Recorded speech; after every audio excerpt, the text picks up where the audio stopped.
Well, good morning, everyone. Thank you for More. joining us from around the country. We are honored that you all took the time to attend this presentation by Dr. Alex G.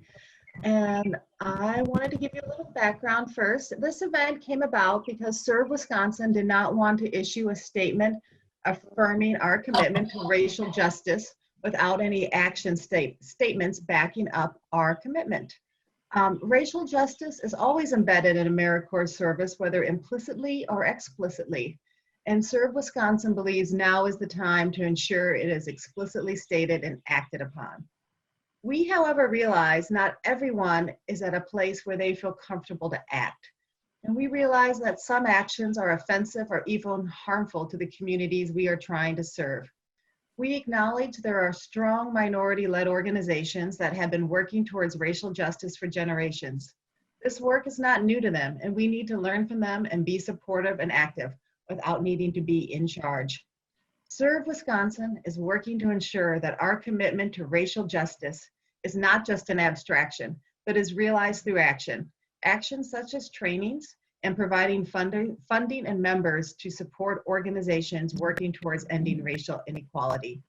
In addition to ongoing racial justice trainings, we are launching a new initiative to place VISTA members at nonprofits to build the capacity of organizations working for racial justice. And now to introduce Dr. G. Dr. G is the host of the Black Like Me podcast series and is the founder of the Nehemiah Center for Urban Leadership Development, a 27-year-old nonprofit organization that inspires, develops, and mobilizes emerging African-American leaders to become partners in revitalizing and transforming the community here in Madison, Wisconsin. He is also the lead pastor of Fountain of Life Covenant Church, a multiracial, multi-generational, and multi-class congregation in Madison. Most recently, Dr. G nudged our local community to rethink racial disparities in Madison by launching an incredible citywide movement called Justified Anger, named after a stirring front page essay he wrote about his experiences growing up as a Black man in Madison, Wisconsin. If that were not enough, he is a favorite speaker of our AmeriCorps members. This past year, he led a training series on transformational leadership for our AmeriCorps members. Transformational leadership is leadership that connects people of all abilities to work together to form a collective identity, inspires people to act beyond their perceived capabilities for the common good. We want to welcome Dr. G and thank you for your help and support during this time. Oh, thank you so much, Ms. Duffy, and all of the Serve Wisconsin staff and all the whole AmeriCorps family. It really is an honor to be here. Just a reminder, if you've not done so, the staff would love for everyone just to mute their microphones. And I just want to say I am so appreciative of folks who are coming in, who are listening. I feel really honored to be here. So Jeannie, Alexis, Kyle, thank you all for the support you always give and for weaving me back into the AmeriCorps family, the Serve Wisconsin family, to be able to share ideas and thoughts. I really do appreciate that. Let me just see if working, so just a little bit about myself before I get started. Obviously, an African-American male. I live in Madison, Wisconsin.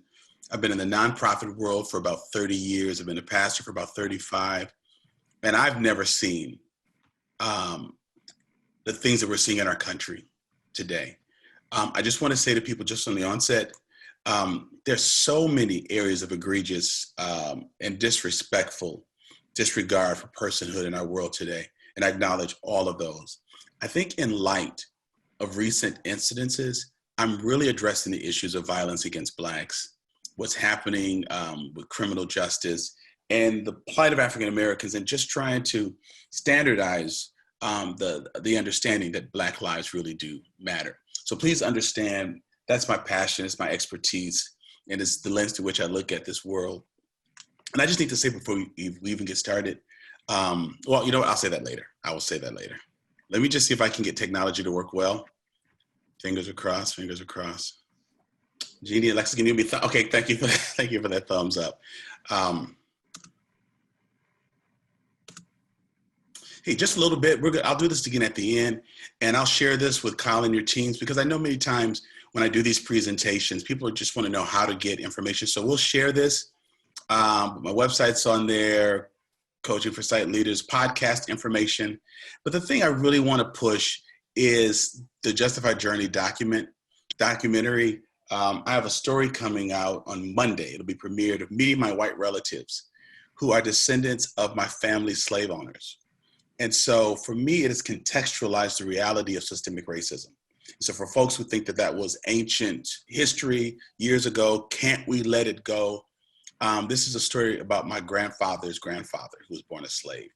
And so I'll show this again at the end, but I just want folks to understand that a podcast is a great way to listen to African-American people talk about excellence in navigating white space. The documentary release is free, and that'll be on Monday. So here's what I want to do just to get started. I want to ask you, because there's so many of you, we were going to have Q&A, but you guys messed it up by having so many of you register. That's a good problem. I want to just ask one word. Just want you to just put one word out about how you're feeling. For example, here's my word: beleaguered. When people say, how are you doing? I could have just won the lottery. I still say beleaguered, because it doesn't take away the residual effect of what I've seen and what I've experienced. In my town of Madison, an African-American woman was set on fire 2 days ago. 4 white gentlemen walked up to her car, threw lighter fluid in her face, and threw a cigarette lighter in. I can't unread that. I can't unsee that. But here's one thing before we start sending the words out, because what I'm hoping, Jeannie and Alexis, I want to see this cavalcade of just words that are coming out. I hope that they can be recorded. You can certainly save the chat, but just one stipulation. And you know what? I might get in trouble for doing it, but I'm going to do it anyway. Black people, you don't have to answer. You do not have to put a word out. And if you want to, Black people, just put it all in caps so we see you, so I know that you're out there. So I want to give you 1 minute. If you could just write one word, just hashtag whatever that word is, fearful, scared, whatever it is, just enter it in the chat now. Because they can enter stuff in chat, right, team? They are entering and they are flowing rapidly. That's what I want to. Will someone please record that? I want to see that. Right. We're getting frustrated, overwhelmed, embarrassed, furious, worried, powerless, ashamed, useless, fortitude, action-minded, disappointed, drained, hopeful. Any all caps? Any all caps? Oh yes, a lot. Pissed off is all caps. Determined, all caps. Hey, all caps. Psychedelic, all caps. Powerless, all caps. Exhausted, all caps. Angry, want change, all caps. Drained, anxious, all caps. Yeah, because this might be in such a large setting, this might be one of the best ways we can just get a bunch of stuff. Mm-hmm. I'd like for someone to transcribe these words too at some point. Someone on Service Content team. It'd be a good, one of those cloud bubbles. Yes, exactly. I'm gonna just let them keep going. Let's go another 30 seconds. Are they still coming in? Yep. Blessed, all caps.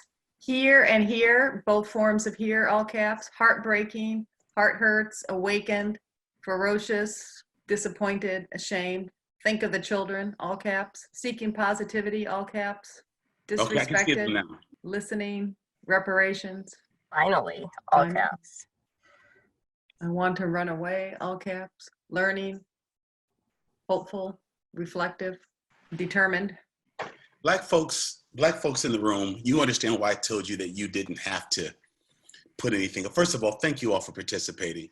As I was putting this together with my team early this week, we're thinking, what can we do to let your voices be a part of this? Because I feel that my best presentations happen when I'm in your presence, when I can feed off your faces and your energy. And so those words are helping me just to know. I think that this time is sacred. I think what we say, what we don't say, what we do and what we don't do will determine the future for the near future. And so thank you for putting those words out. Disappointed, frustrated, embarrassed, all of those things is just so and the reason why I said Black people didn't have to answer is because we have been answering this since all of this stuff started happening. I actually have gotten to the place where I feel sick to my stomach, and I'm not just, I don't mean like I'm just trying to be dramatic. It's almost like this feeling of nausea when I find myself getting into a space. I'm on a board. I'm the only Black person on a 25-person board. There's an Asian American gentleman. So we're a very small percentage. And the meeting opens up with a statement, and we are anti-racist. We're committed, we're committed, we're committed. And then we then go right into voting in 2 white women to the board. Now, it's a board. White women can be on it. I have no problem with that. But the assumption is if more Black people are going to come to the board, that's my job. Which says to me, none of those other 28 people know anyone Black. I don't know them well enough to say, will you be on this very important board with me? And so I sit there wondering if I leave, there's no one Black, but if I stay, they're going to look to me.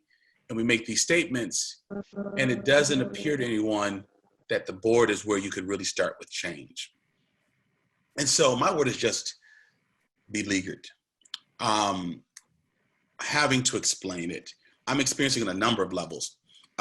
People who get it and who've seen it, and they're like, oh my gosh, this is what you've been saying. There are others who are thinking, say it one more time, say it again for the people in the back. I think I'm ready to listen now. I'm almost there. Then others who are just really silent on it. Or others who just think this is another blip, another bump in the road, and don't understand the severity and the matter that this point, this space is so poignant. So I just think it's important to put those words out. And I want to just confirm, I just want to affirm my Black sisters and brothers who are out here just understanding it's okay to be angry, frustrated, pissed. In the midst of it, we can still be blessed. Like there's no one way to feel about it.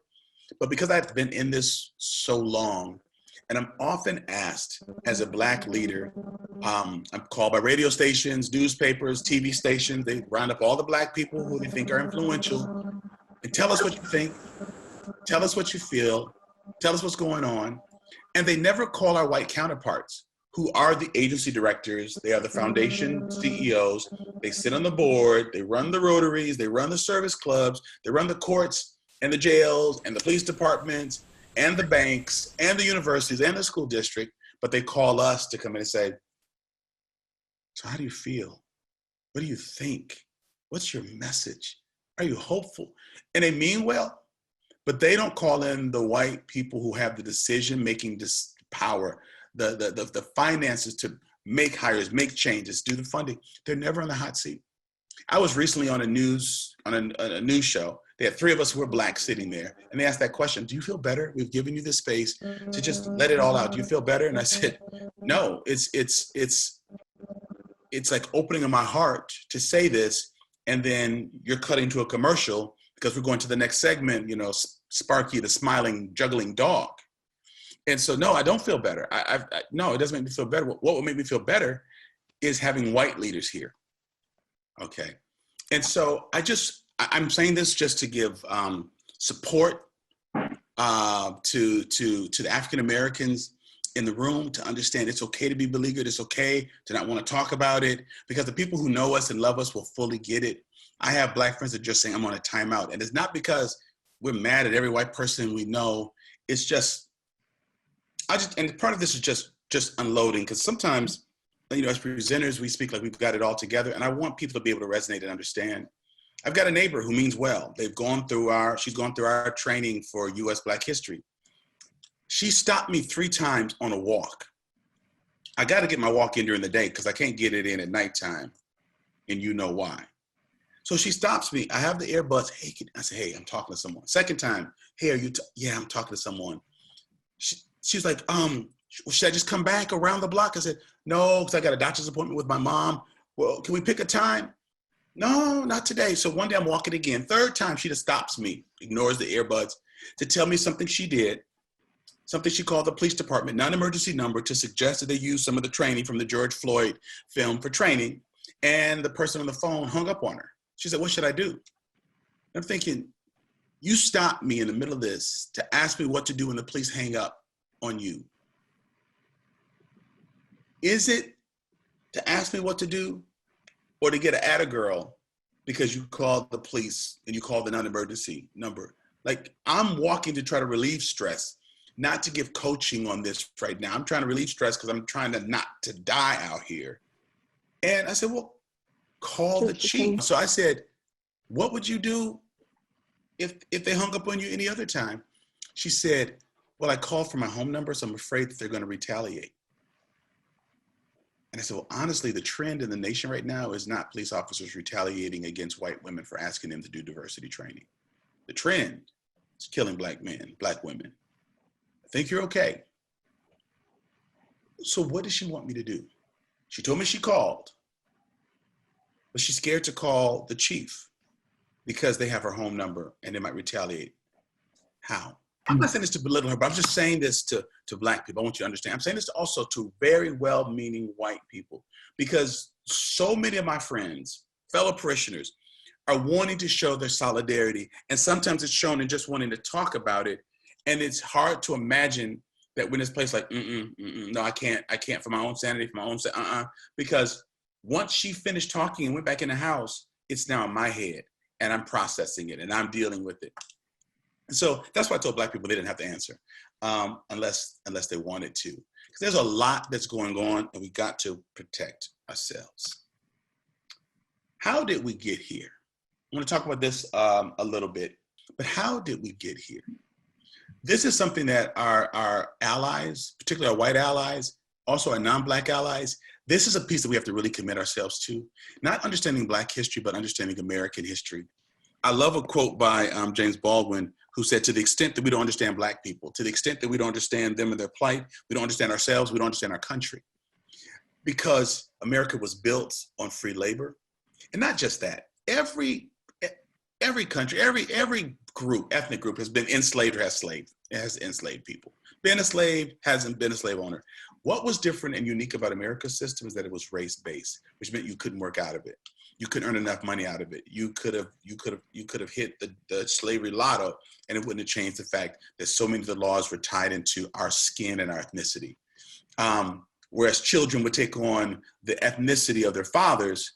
When slave trading was abolished, slave owners continued to rape black women, having babies by them, but creating laws that said that baby that was the creation of rape was then would take on the ethnicity of the mom and not the dad.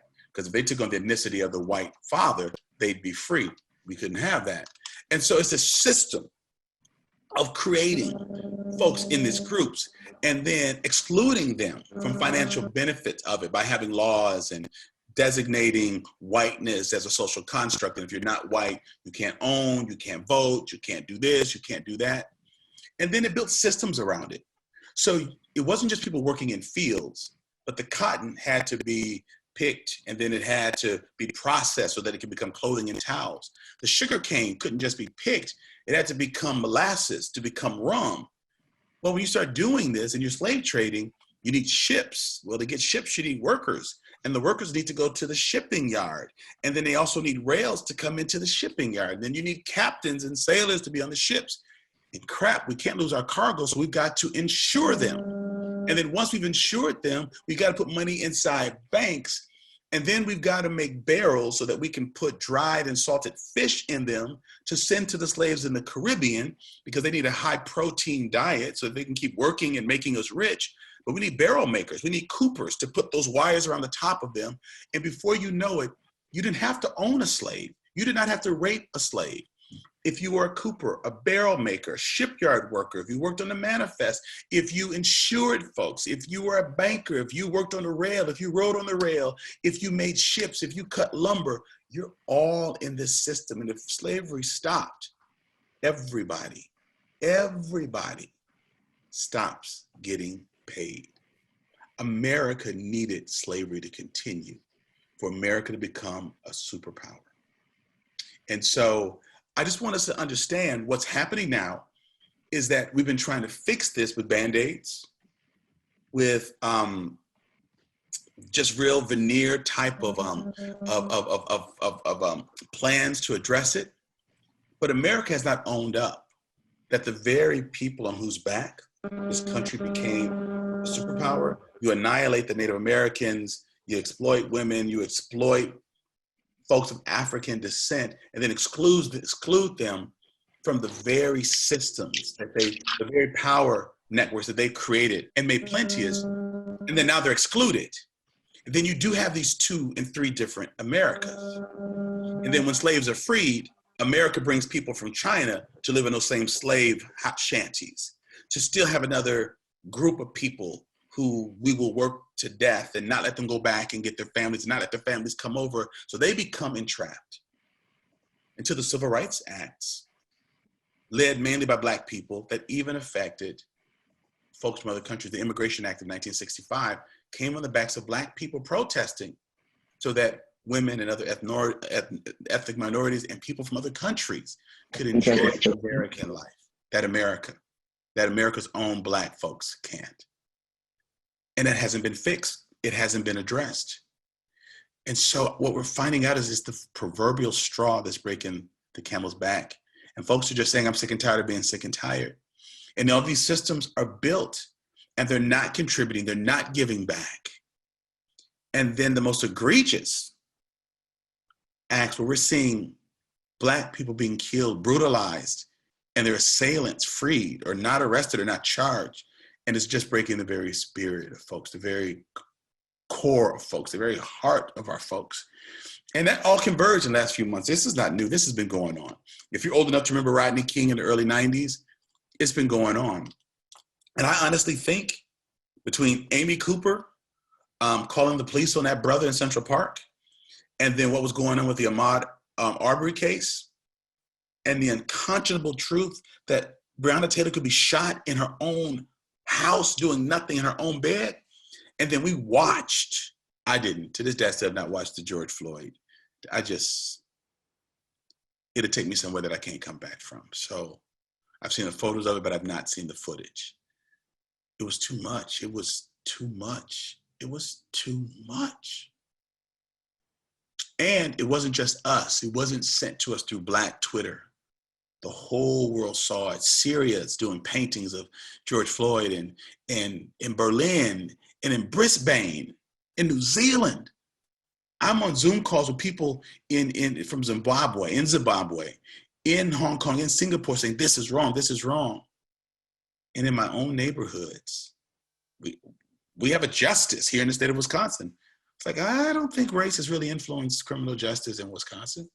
I don't. And so you have people getting that this systemic reality is upon us. In America, we're not doing the right thing. You can't fix this with just a Juneteenth celebration. You just can't fix this by just saying we have a diversity day. Some stuff's got to be unraveled, undone, because what we're seeing is not accidental. When you design the kinds of systems that have been designed, this is the result.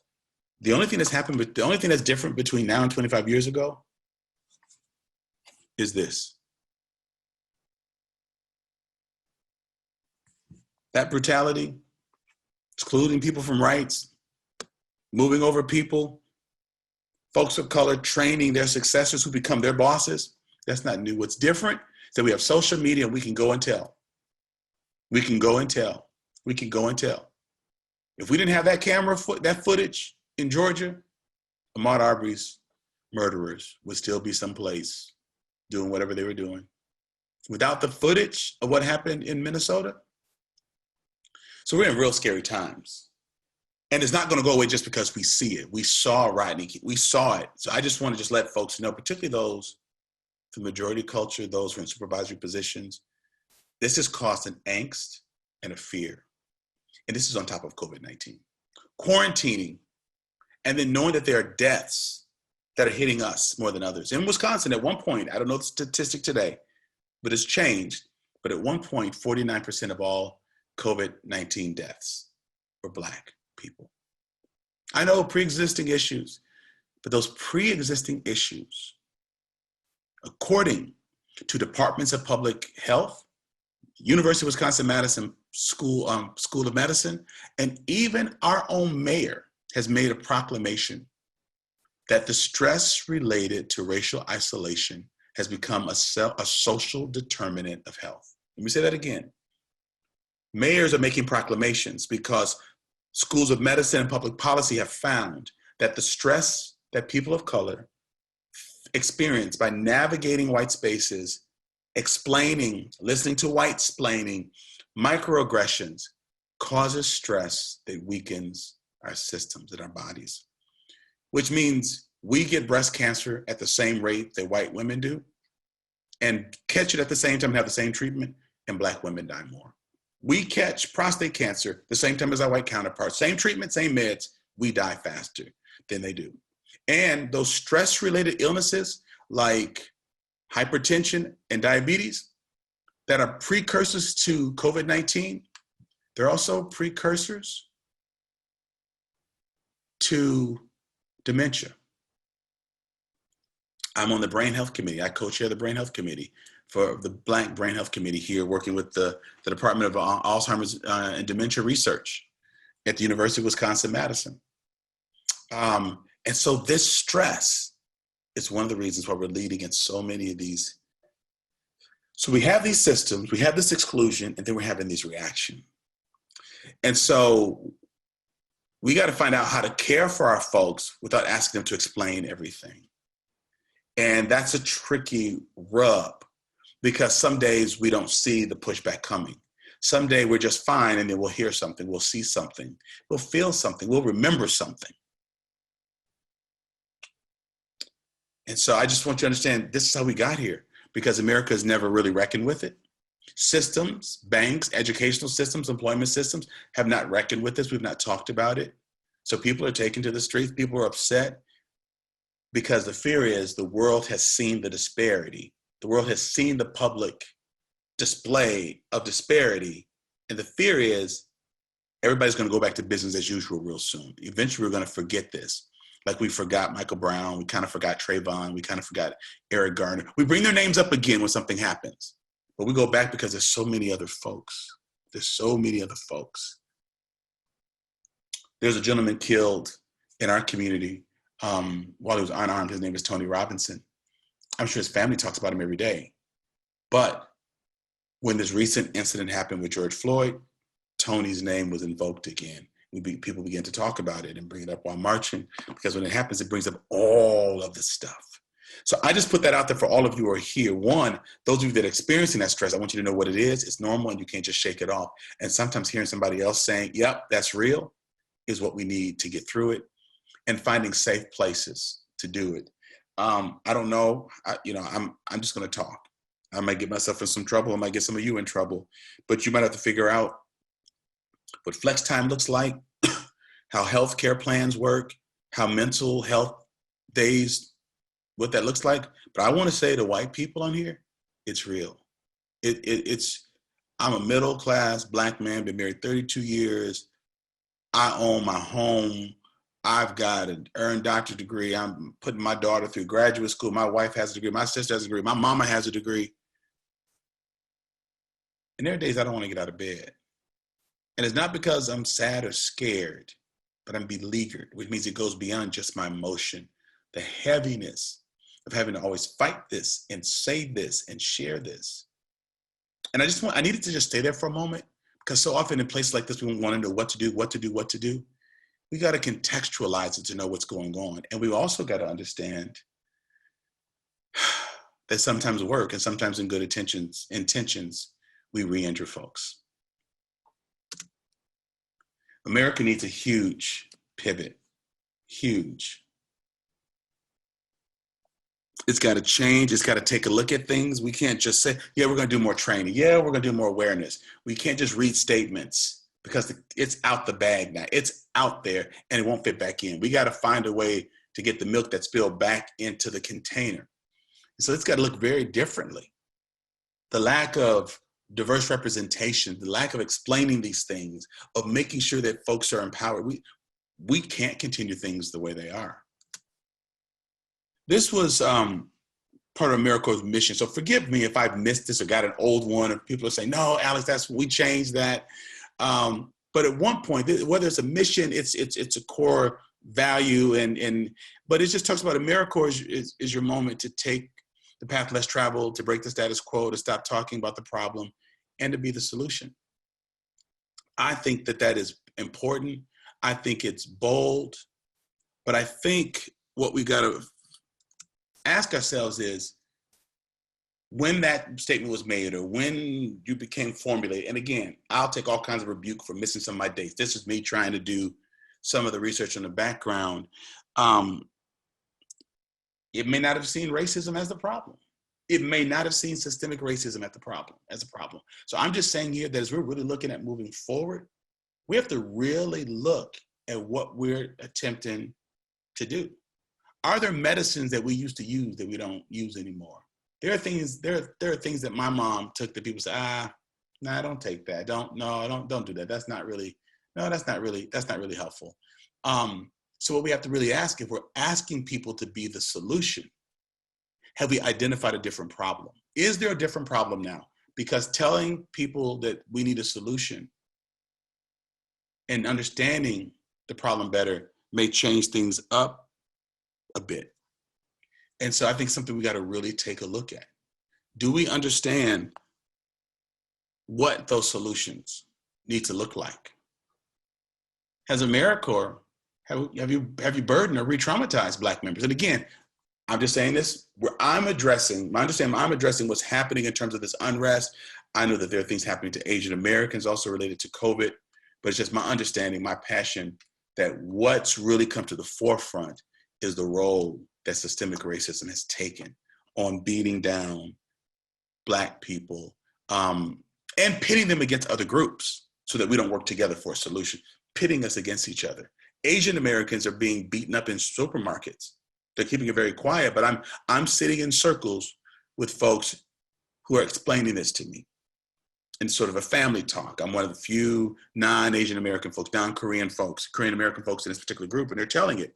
And some of them are saying to me, and because there's some shame around it, we're not talking about it the way our Black community is, but it's going on. Grandmas and grandpas are having things happen to them, that these are realities. But power brokers told one group of people, you are the model minorities. And they're the lazy minorities that cause trouble. They play loud music. They don't raise their children. They just want welfare. They just want to have a lot of babies. And so now that we're experiencing trauma based on race, we haven't built a strong network to work together. We haven't been able to do that because systemically, we've been pitted against each other so we wouldn't align ourselves. White folks fixed this a long time ago. They're like, okay, hey, you know what? Irish and Italians and the Germans and the Swedes, let's just stop all of that. We're going to all give you one uniform and it's called white, just white. That's why if a lot of you are asked, what's your ethnic background? I'm American. I think my grandma's Swedish. I think someone's Scandinavian. I think someone's Polish. I don't really know. I've asked my white friends for 30 years, like, I don't know. Your grandmother knew. Your great grandmother knew because she sang songs in the language of that culture.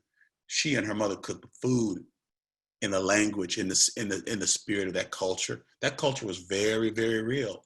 But to get the American dream, you're no longer Swedish. You're no longer Scandinavian. You're no longer Dutch. You're no longer British. You're no longer Romanian.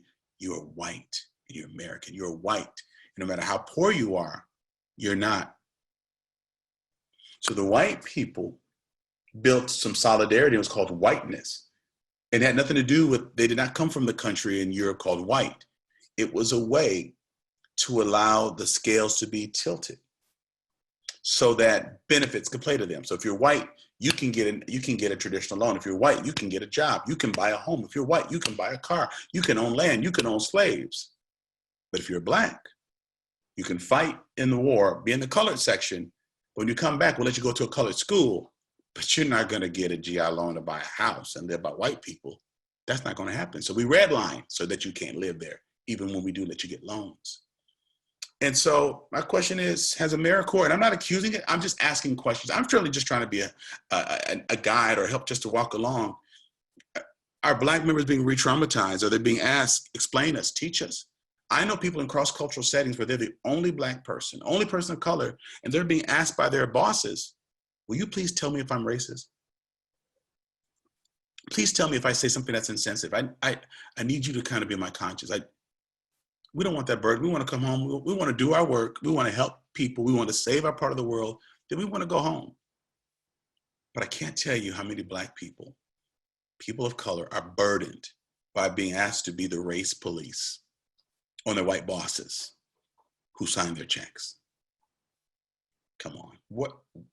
Where else does that happen? In what world does that take place? In what world can you say what you really think? And if they don't do it, and people only ask that if they think they're not doing anything. And then when you are called out, is your response, I'm so sorry, or is it, well, that's not what I meant, or that's not what I said, or my Black friend Stanley says that's not offensive when I touch your hair. And so when we do begin to speak up, listen, some of the greatest fights or discrepancies I've had have been with woke white people who didn't like when I checked them on something. Didn't like when I checked them. I got someone who wants to talk about race. We were talking about it 3 years ago. He disappeared. Why? He disappeared. Now he wants to talk about it. I don't feel like talking about it with him. So he shows up at my office. He asks my office, am I at home working? He calls one of my vice presidents and asks for my home address. So because I don't want to talk about it, you're going to find me at home because you got to get something off your chest and I got to talk about this. That's re-traumatizing. I told you I don't want to talk about it. If I don't answer your call, I'm not going to answer my door. And so we have to just ask ourselves, in an attempt to prove that we are anti-racist, in our attempt to prove that we're not like those others, do we sometimes re-traumatize Black members? Is workplace re-traumatizing? When people of color try to say, we need more of this, that doesn't work. Let's try this. Do you refer to the handbook? This is the standard way of doing it. This is standard operating procedures. Is it re-traumatizing? Because people have come to work because they want to make a difference. And they've come to work because they believe this is a place that empowers multicultural leadership development, transformational leadership development. I can bring my ideas as a person who maybe received those resources at one time, whose parents or family may have received those resources at one time. Can I speak into the process so that my folks are served with dignity? I'm not saying it's not, I'm just asking questions because I think that this piece is really important. It's important. Is the workplace re-traumatizing? Here we got to look at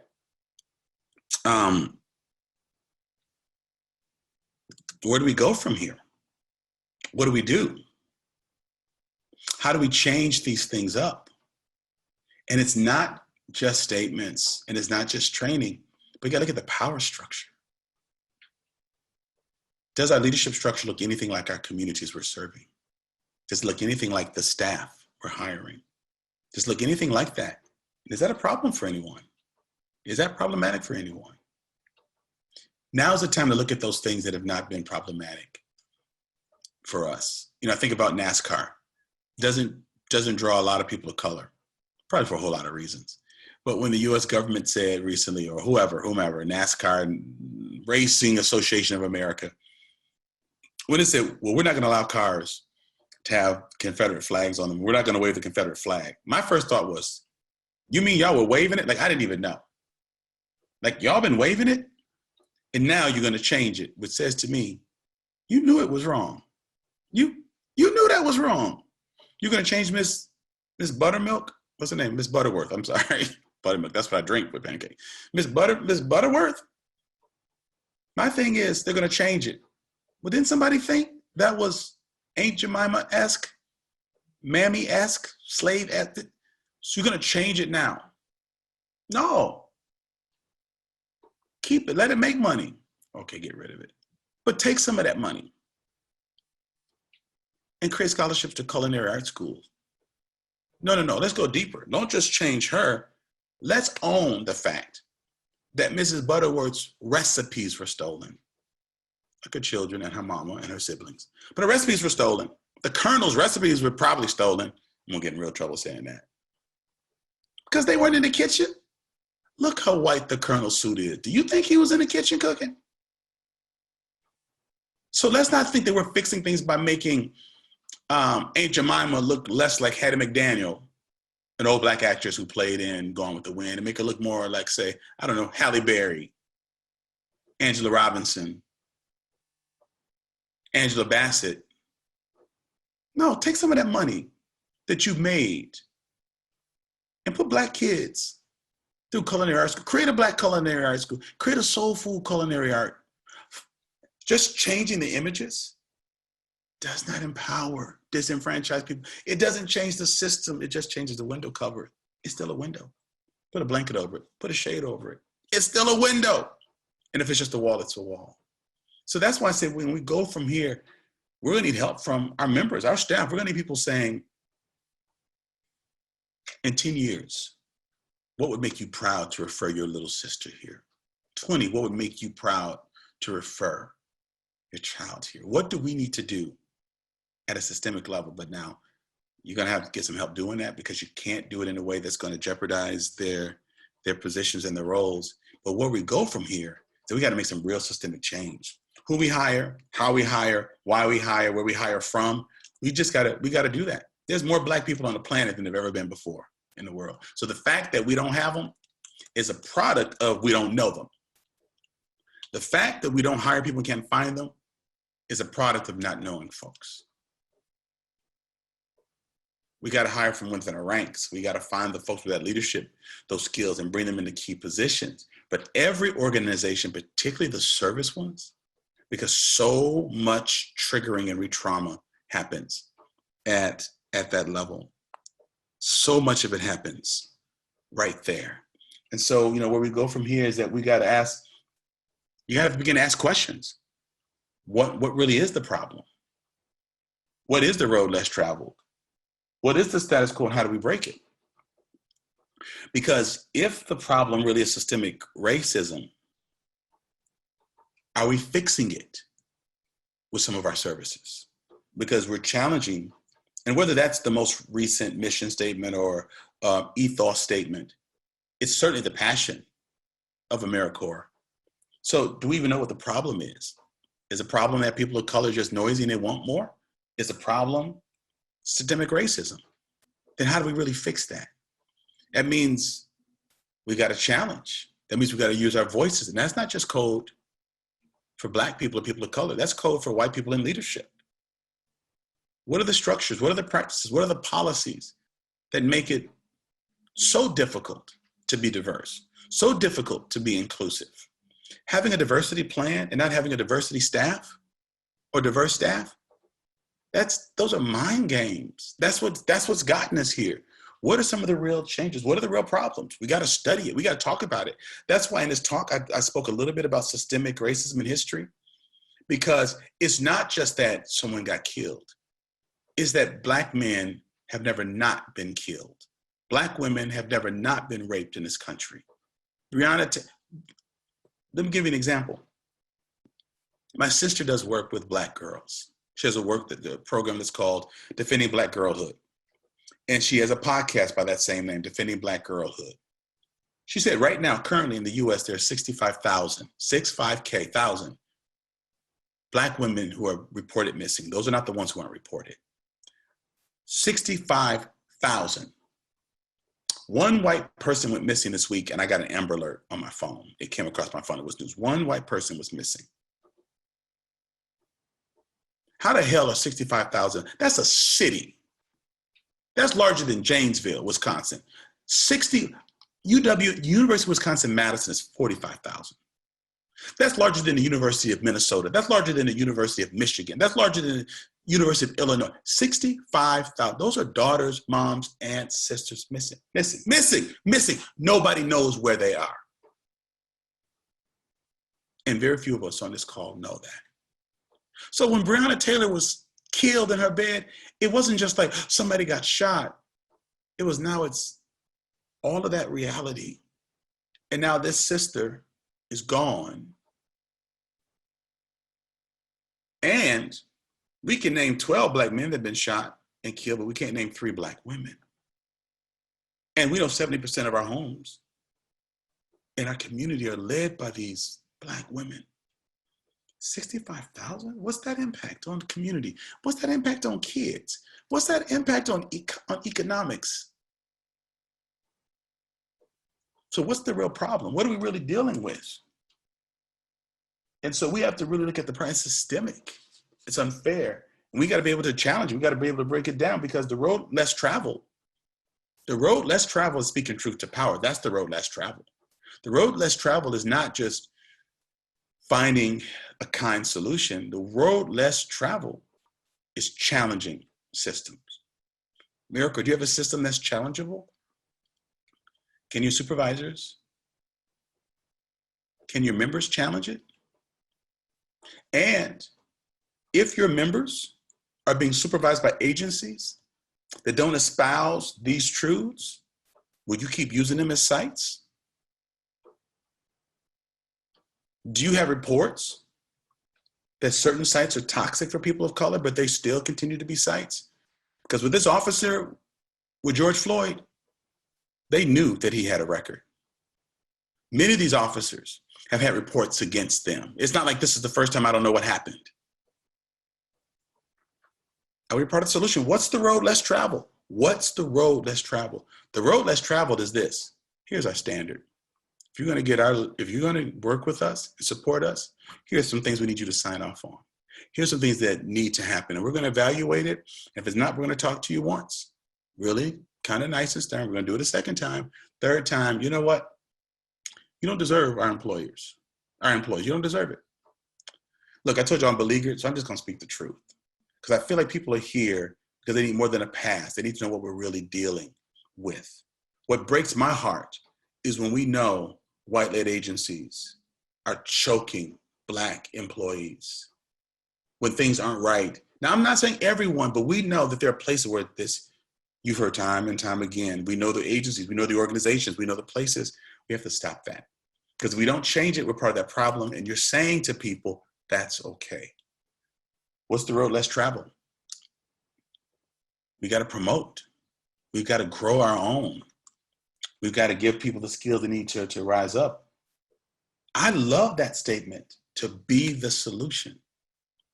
But if the solution is dismantling things, if the solution is saying this is detrimental to our community's health, if the solution is saying if we don't fix this, we're not just underemployed and uneducated, we're dying.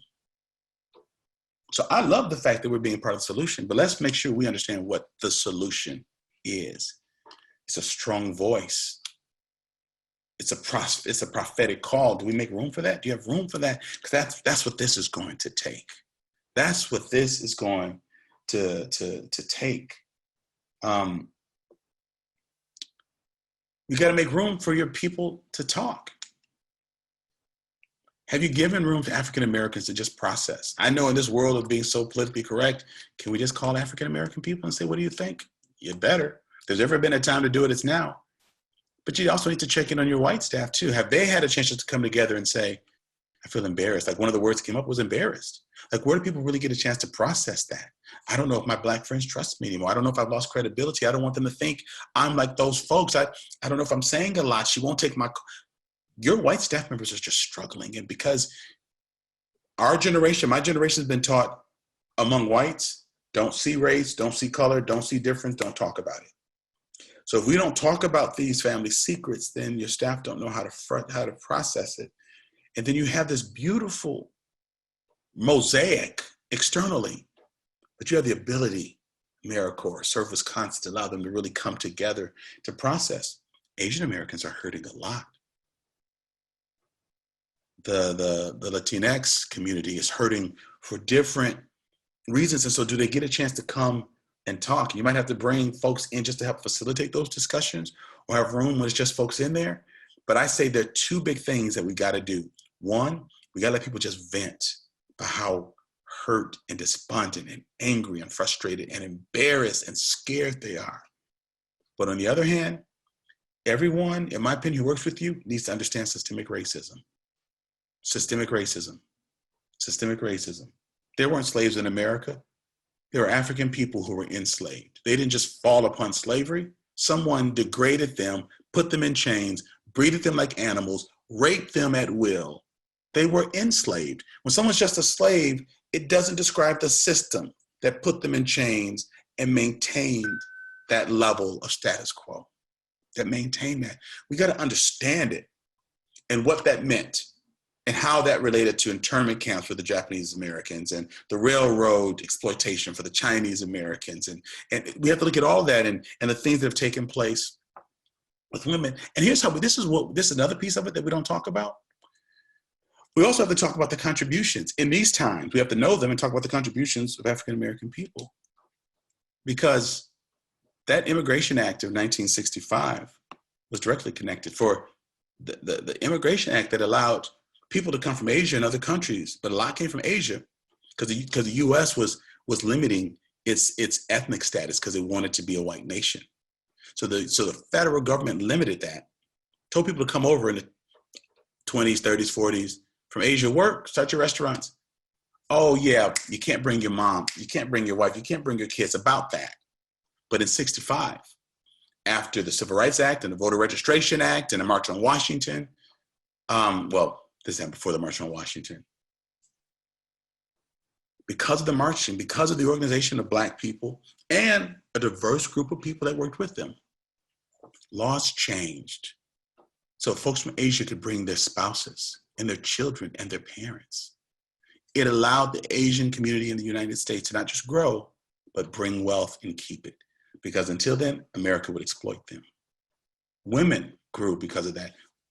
White females are some of the greatest beneficiaries of the civil rights movement. And it opened the door for other folks. And Black people are still experiencing what they're doing. And to us, it feels like silence. I'm not saying people aren't having conversations, but to us, it feels like science. And so you got to understand the contributions that we make. And at this point, we're still trying to be the bridge builders. But systems, government, business, nonprofit, faith communities have got to ask, are we meeting people halfway? I just got to pause and breathe for a minute, let my blood pressure come down.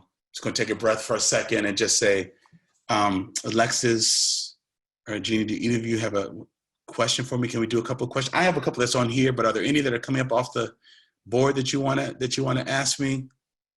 Hi, this is Jeannie, and there has been an interesting discussion in the chat. A member who serves for the Conservation Corps in Nebraska says, as AmeriCorps members, we are not allowed to be political in our work. Seeing that conservation and racial equality work go hand in hand, is it too political to include race in my educational efforts? So the dialogue in the chat group has been how race and politics have become entwined and how she doesn't, so how would you respond to her question before I give too much? Okay, so say the first part again. It says, within AmeriCorps, you're not allowed to be political. Right. And she is wanting to discuss, she works in conservation and believes that racial equality and conservation go hand in hand. But yet she is told that talking about race is political and divisive. That's true. Now who's saying that? She's an AmeriCorps member who serves in Nebraska. I mean, is her supervisor saying that, or? Yes, that's what I get. Her supervisor does not want her to be divisive. Okay, this goes back to what I was saying earlier. I was saying, here's the thing. Okay, here's how systemic stuff works. You get to move the goalposts so that it works for you. So if we have this standard, like, let's not be political, like, okay, that makes sense. In peace times, like, let's not be political. But then if someone says, we're talking about Blackness and equality, that's political, so we can't talk about that, that's muzzling people. That's muting people. That's a gag order. That's crap. Because what that's doing is be the solution. Take the path less traveled. Challenge the status quo. How do you do that when it goes against when you can lose your job doing that? So this is the overhaul I'm talking a part of. So we got to find a way to say, you know what? Talking about human equality, human rights is not political. It is a human right. We're not talking about trying to push an agenda like whatever that agenda is. We're not trying to push that. Black people not being killed by police, Black people being able to not be redlined, the history of empirical data that's out in the open so that we all know it, that's all a part of the trap. That's all a part of the trap. So that's fine, but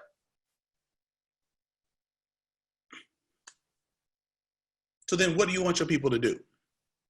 It's a movement to take the path less traveled, to break the status quo, to stop talking about the problem being the solution, so that when this person wants to be the solution, they can't.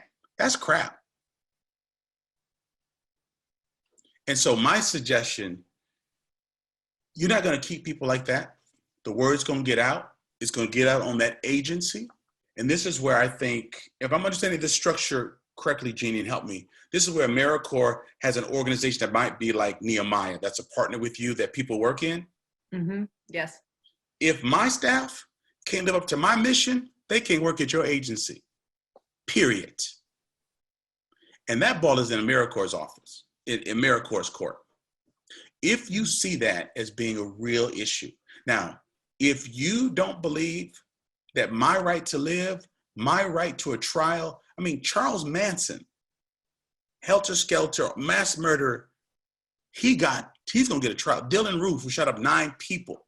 These mass murderers who don't turn their guns on themselves get a trial. They don't get killed in jail, and they don't get killed in the back of a police car. They get a trial over a freaking cigarette, over an alleged counterfeit $20 bill. These women don't get a trial because they get killed in the streets. And now that's political. Then you can't have my staff, because then you are allowing people to undermine your mission. And so don't do it for me as a Black person, do it for AmeriCorps and your mission, unless this is wrong, unless this is changed, unless you want people to maintain the status quo and to stop talking about the problem and to just kind of think about the solution. You can't do business with me if you can't do business with my people. So now you're going to muzzle someone, and I hope her agency is on here listening. If we're going to work with you and allow you to shape our folks and indoctrinate them in something that is the antithesis of what we do. Not on my watch. I don't need a site that off. I don't need a site that bad. I wouldn't be pimped like that. So that's my thought. I hope I'm answering it right. I kind of went off on that a little bit, but this is where it's just, that person can't fix it, but they're getting a squeeze of it. They're trying to do something. They're watching what's happening. They're trying to do what you all have hired them and trained them to do. And then you got an entity or a supervisor that's saying, that person needs to find another agency, and that agency needs to find another partner. But that's the systemic stuff that keeps us, that's what happens. Racism did not grow just because of mean white people. It grew because of the silence of nice white people and folks who were gag ordered. And so that's gotta change. That's wrong. That's wrong. I think everybody's gotta come back to the mission. And I think AmeriCorps gotta have a really big discussion right now with its site supervisors. You don't have to get mad at them or go off on them, but if you really want people to take the road less traveled, I like taking people's own words and putting up in front of them. If that's your core, if that's what you really believe, if you want people to be the solution and they can't at the risk of their job, how can you in good faith let them stay there in that place? That's going to demean them. That's going to give them a horrible experience. And it might turn them off from the work of community service. Thank you. That was spot on, in my mind, opinion. No, I got you. No, I got you. And Jeannie, this is where folks who are conscientious and who have power have got to make decisions. Because you don't live in Nebraska, so you can't make that change. But you know someone who knows someone who knows someone. This is where folks have got to speak up and say, this isn't right. And if we do this standardly, if we let our mission that drew these people, these members that are on this line, hundreds and hundreds, they came here because they believed you. They believed you and your team that this is what they're doing. And then to be told, no, hell no, that's wrong. That's bait and switch. We lose that person from that whole arena, and the community that can be empowered dies. And you've got somebody that's willing to take it to the street. And I just mean that metaphorically. I'm not trying to use any code on that. And who are willing to be the change. When you take the wind out of their sails, when you clip the wings of those people, you don't get that back. You don't, because somebody else is watching. Oh, you don't talk about it. Did you see what they did to her? So it's not just that person, it's the others that are watching, and it just neutered the movement. I would not let anybody knowingly weaken my movement. I don't need anything that bad. I'll find money someplace else. I'll find support someplace else. You might not be able to work in that city. We'll find a place for you in New York or Illinois. But this is where folks who want to be white allies have got to use an allied voice and just say, oh, no, this is not going to work. This is not going to work. That does not what our mission. It's not even personal. That's not political. That goes against our mission. If my life becomes a political issue, then that helps me to understand a lot. Yes. Can we take a couple more questions? Yes.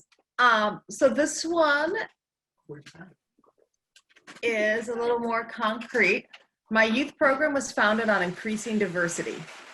How can we foster this mission without re-traumatizing or burdening Black people and people of other races? Okay. Couple things come to mind. One is, I'm assuming, I could be wrong. I'm going to go back to the last question for just a moment. Did that person identify as white? You know, I cut and pasted questions No, from the chat books because they were coming so far back. I don't know. I'm assuming that. Let's just say I'm assuming they were. Let's say if they weren't. What I mean is, he brought this question up when you were talking about how people approach you and you find it traumatizing. No, I got you. No, I actually meant the one from Nebraska. Okay. What I'm saying is, you don't have to be Black to know that something's wrong.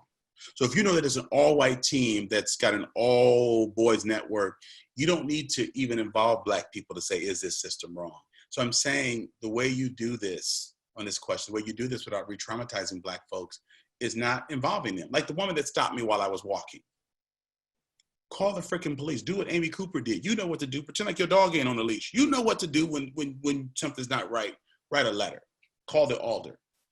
Someone wrote me the other day because they saw a Black man being beaten downtown, and they said they didn't know what to do. My thought was, well, if it was a white woman, what would you do? Like, why do you have to call me at home to ask me what to do because you saw a Black man being beaten in the streets and the police report was different than what you saw happening? And I'm just so upset. I don't know what to do. You're an adult. We went to high school. You got to college. You figure it out. You know what to do. You know who to call. So what I'm saying is, white people know when there's injustice. Fix it. Fix it, address it, say, nope, this is not right. So if that person said that about Nebraska, then white supervisors are gonna have to challenge supervising agencies and and AmeriCorps. So my point is this: when you see injustice, work to shut it down. You don't need Black people to say, yeah, that's how you shut it down. Shut it down. You're smart, you're shrewd, you're intuitive, you know people, you can be political, you got power. So this is where white people have got to stop lying that they don't have power. Stop pretending like they don't have power, because when you don't, then you don't have to have action. And so identify it. The other thing is, in one of my interviews on my podcast, I spoke with Robin DiAngelo, and she wrote White Fragility, and I asked her a straight up question. I said, Robin, Black people want to know, do you have Black friends? Like, you're writing all this stuff about how to help race, but do you know Black people? She said, I do. She said, and I have Black mentors and coaches. I thought, oh, here we go. She said, but I pay my Black mentors and coaches. And I said, wait a minute, say that again. She said, I pay my Black mentors and my Black coaches because they don't need to work for me, a white woman, for free. And I said, you know what? We're going to be good friends. So I say, you traumatize Black people less when you compensate Black people for their mindset. To just bring me in and ask me what I think and then not do it is traumatizing. I had a staff member who was called down on an egregious thing that was happening in this city recently. He was there with one of the city leaders. They called him on his cell phone to come down, we need your help. He said, do this and do that. They said, I don't know what to do. He said, do this. They didn't do it. Stuff erupted, crap hit the fan. He called me, said, Pastor, it didn't have to be like this. Why do they keep calling me and don't do what I say? I said, okay, you know what? They're no longer allowed to call you. That's off limits. If let them call me. They cannot call you directly. But when you call people and you get them out of bed and what should we do? Then they say it like, you think? I don't think, no, that's good. That's when you re-traumatize Black people. So if it's someone's job, we need some consulting. We need to think through this. We're going to pay this on top of your salary. We're going to give you this. Would that be okay? Would you be interested? they can still say no, because just because it's money doesn't mean that it's not re-traumatizing.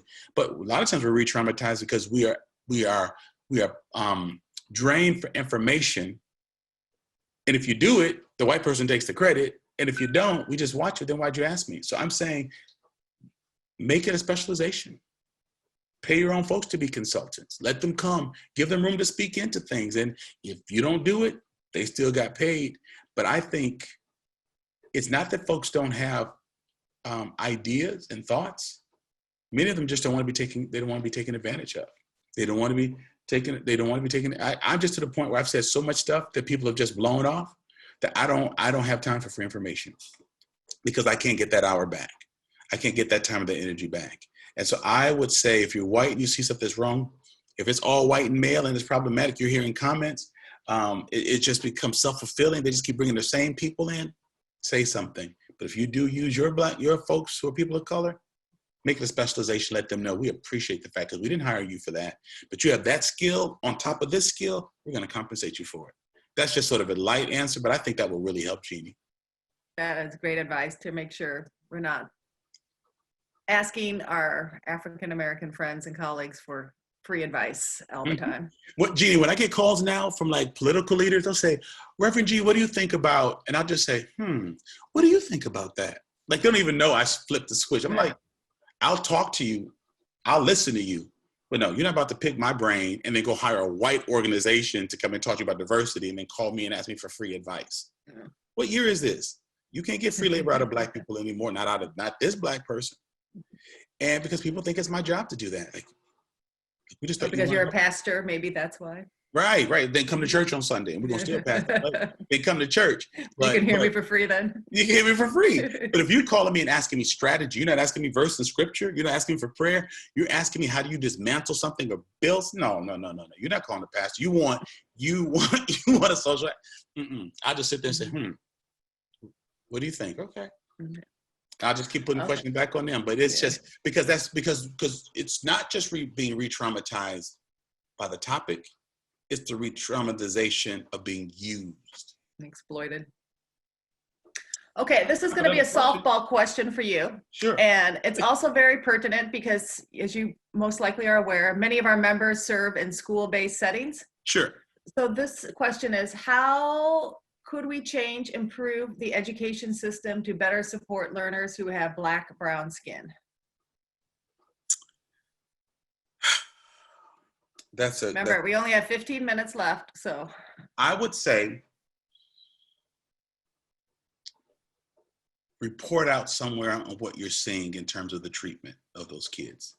Because folks working in schools are seeing things that's not right. I have folks who work in schools and they say, Doc, what they saying to our kids, what they're doing to our kids. Now listen, I know kids can be out the box, and I do not. I'm old school. You don't act up in school. You don't cuss out teachers. I know that there's so many issues that are going on. I'm 56. I'm old school. My mama had a rule where you embarrass me, I'm going to embarrass you. So if you do it in 4th grade algebra, guess what? It's going to go right down in Africa. Right down in algebra. So I've got a different mindset that I can challenge stuff, but I can't act up in places. So I'm not speaking to that. But the lower expectations, not bringing curriculum in that it captures the attention of kids. We need more teachers. Everybody knows that, but what they don't know is that when Black people were integrated into schools, we lost 36,000 Black teachers because they were fired. The integration never really happened because Black kids got absorbed right into the white system, but the teachers were fired and they became maids and the help. We lost 30,000 educators. Do you imagine how many more teachers we could have had, not to mention the economic loss of that. So these folks have got to speak up. And they've got to be able to say to folks that are out there in the community, look, we've heard these 3 things. We're going to go to school board meetings. We're going to say we want to write a paper and say we need to see more teachers of color, hire whatever it takes, emergency credentials, whatever you got to do, but use your voice to say it. But particularly when you see injustice, because we as Black folks know, kids will act differently when folks will look like they were in there. I've got a woman in my church who has 2 master's degrees and she's finishing her PhD. And she can't teach Black history in a high school in Madison because she does not have a teaching degree. My daughter will have a master's in library sciences in a year, but she can't be a school librarian because she doesn't have a teaching degree. Now, she can be a librarian at the medical school at the UW-Madison. She can be a librarian at the Library of Congress, but she can't be a librarian in an elementary school with third grade kids because she doesn't have a teaching degree. Those kinds of things, those systems, they keep Black folks out. I'm not saying that was designed to do it, but when you have those kinds of systems, you need some system for some emergency credentials. Get some teachers up in there. Kids are failing. Get some emergency credentials. Do some things. But I think making noise about it. I think making noise about it is what we got to really do. See, let me say this. There's one question that I got from some of the that I got through one of your team members. Do you ever think that the Black Lives Matter movement will eventually evolve into a DEI, a diversity, equity, and inclusion movement? I don't think so, because I think the cry is for something more than just what's cosmetic. And I think many times, whether we say it or not, D&I has just been reduced to cosmetic repair. And Black Lives Matter movement is trying to defund stuff and rebuild stuff and redistribute stuff. I don't think D&I efforts are trying to do that. In this whole movement of what's going on in this country, not one funding agency, not one governmental entity has come and said to me, what do you need to do to be relevant in this moment? To help us, to help Black people, just tell us, what do you need? Because we want to help you to be successful. What do we need? Not a single one. Not a single one. I don't think people want the radical change, but they don't want the radical disparity. And so I hope it doesn't. That doesn't mean that I don't hope that it gets voiced and legs. I want it to be strong. I don't want D&I initiatives to be white-led, white-controlled, and watered down. What's strong about the Black Lives Matter movement is that it's led by Black folks. Most D&I efforts are not led by Black folks. And we don't need people, they can be in partnership and supportive and working together. What I say to folks who want to be white allies educate, they donate, and they affiliate. Allies will educate and read. People can get that through our Nehemiah website. That'll probably go out as one of the, we have a button that says join the struggle, where we just have movies to watch, books to read, study guides, Google things, watch television. And then the other thing that you can do to support movements is give money to them. You know, they may not necessarily need your presence. Sometimes they do, but your money showing up and you showing up are not necessarily the same thing. Sometimes I give money to things that I don't have the time for, or they may not need me to do it. But I think learn, educate, donate, support it, particularly Black-led efforts.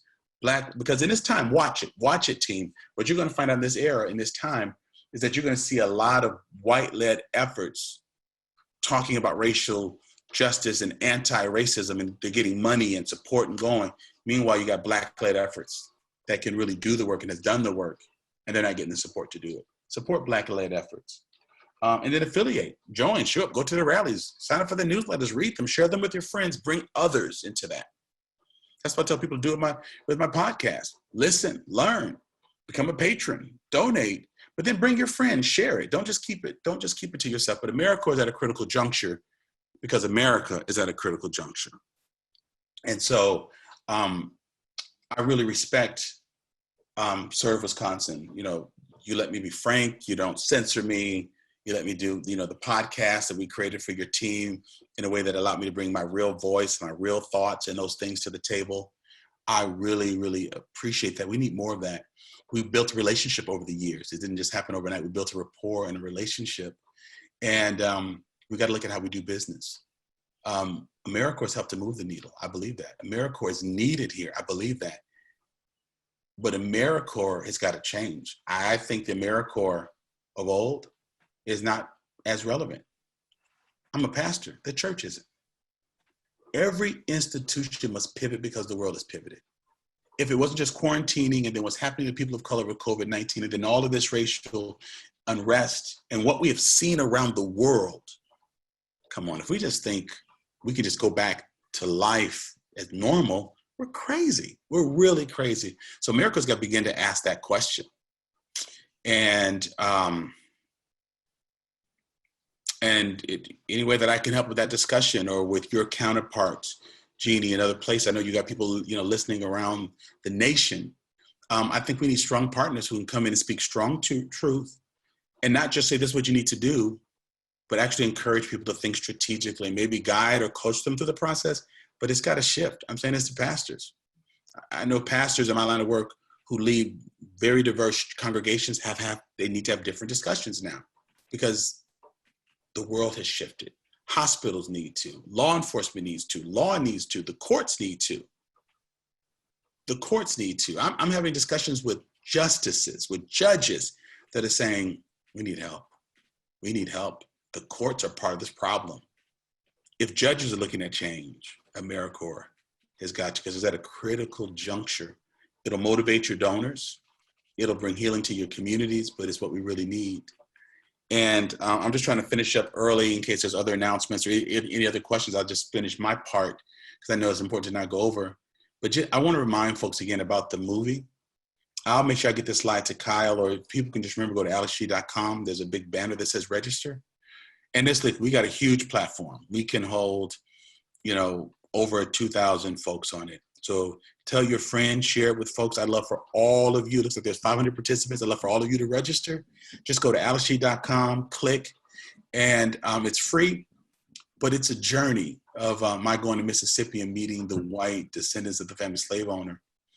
And we're becoming family. We're talking. We send notes to each other. We check in on each other.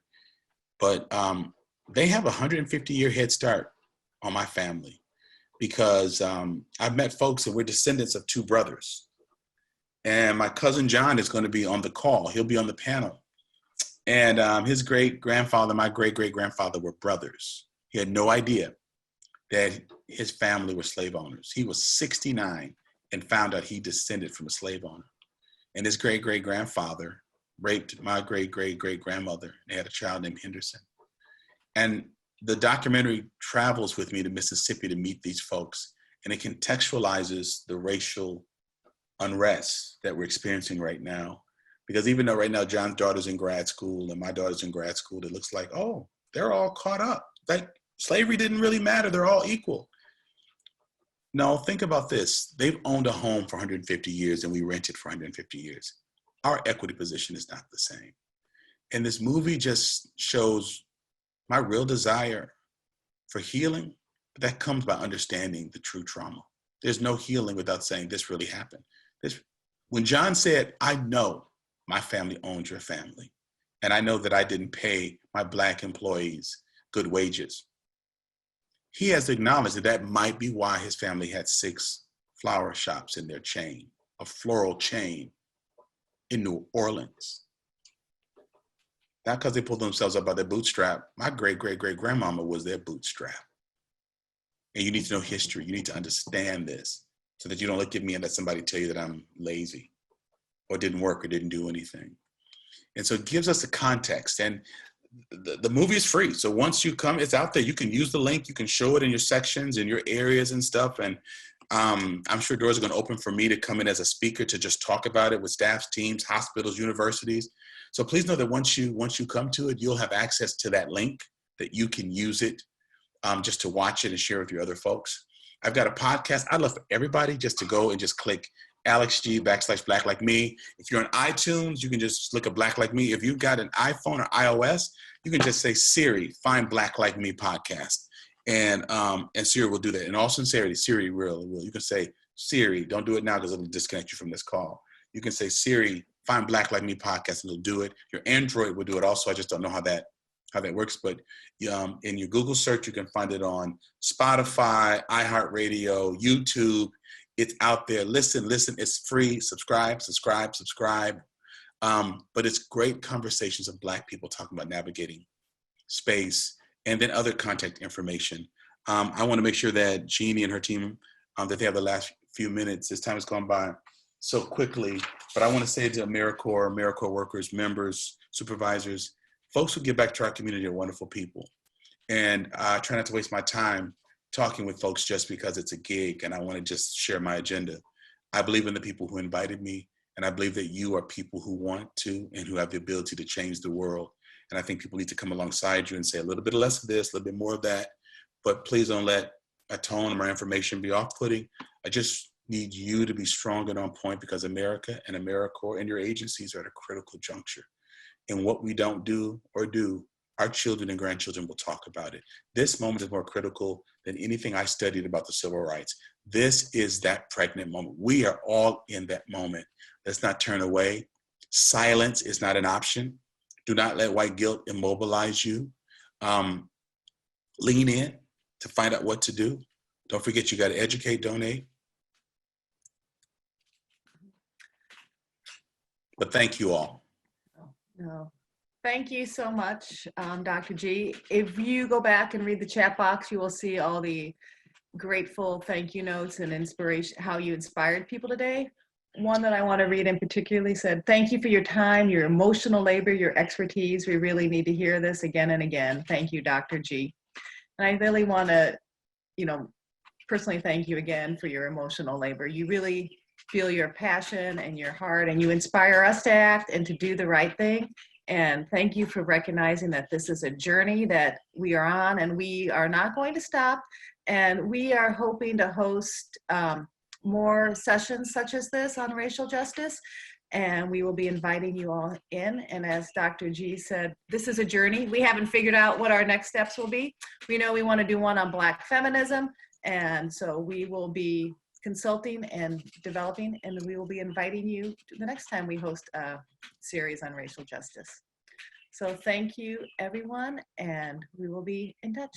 Have a good day and a happy weekend. Bye. I'm just going to throw out there for everyone commenting really quick. It will be recorded. We're going to post the link and make it available for everyone. And then to register for the video, just go to Alex G's website. It's on the screen right now. And the registration link is there. And then Dr. G, I believe you said that the recording then will be available after that as well, correct? People can use it. We have plenty of room. Share that and subscribe to Black Like Me. That'll help you. There you go. Mm-hmm. Okay, have a great day. And the last screen, as we cut out, we'll have all of our contact information if you want to get in touch with any questions. Take care.